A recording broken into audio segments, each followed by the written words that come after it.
This Friday, French Prime Minister Sébastien Lecornu faces two no-confidence motions, one put forward by the far left, the other by the far right. He is expected to survive both.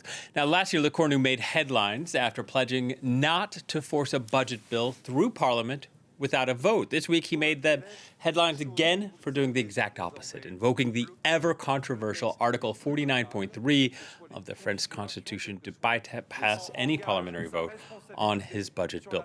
And he only made that move after 3 months of deadlocked discussions in France's National Assembly. The path forward for the Eurozone's second biggest economy is uncertain. Let's speak to our reporter, Olivia Bizot, standing outside National Assembly. Hello to you, Olivia.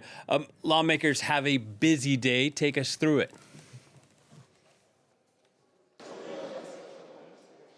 Hi, Will. Yes, well, that's right.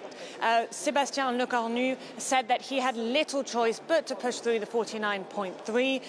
That's essentially the nuclear option that enables the government to push through the budget without getting a vote from Parliament. That automatically triggered two votes of non-confidence. The first from an alliance of the far left, La France Insoumise, the Greens, and the Communists, and the other from the far right, Rassemblement National. So in Parliament today, those votes are going to be debated.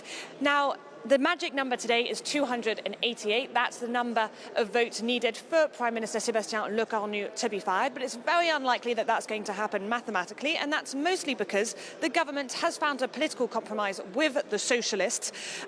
They have made major concessions in favour of the party. These include an €8 billion tax on France's 300 biggest corporations, a maintenance of €1 meals for most university, or for all university students actually, and mainly a freeze of the retirement age at 62, halting Emmanuel Macron's plans to increase the retirement age to 64. Now, it's unlikely that these votes of no confidence are going to be successful today, but the debate is going to be taking place, and we'll have to see what happens, and we'll keep you updated as the morning continues and the debates continue.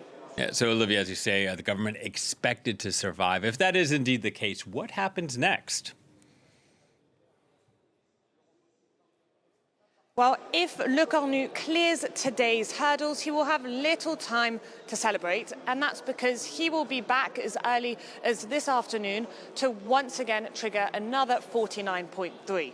So today's session is about the tax part, the revenue part of the budget. And if that goes through, then he'll then have to trigger the 49.3 for the spending part of the budget. That will then trigger another round of no confidence votes, and this whole process will start again. The text will then make its way to the Senate, where the right-wing majority is likely to push it through because it wants to end this uncertainty as soon as possible. And the text will then make its way back here once again to the National Assembly for a final 49.3. So we're essentially watching a three-act play where the government is having to face these three votes of no confidence. The government is hoping to survive these votes so that it can finally get a legal and full budget through by mid-February. Now, this is crucial because the government is currently running on a special finance law, which is essentially an emergency budget which enables it to pay for essentials like hospitals, police and schools, but it can't make any major investments. So it's hoping to get out of this emergency situation as quickly as possible.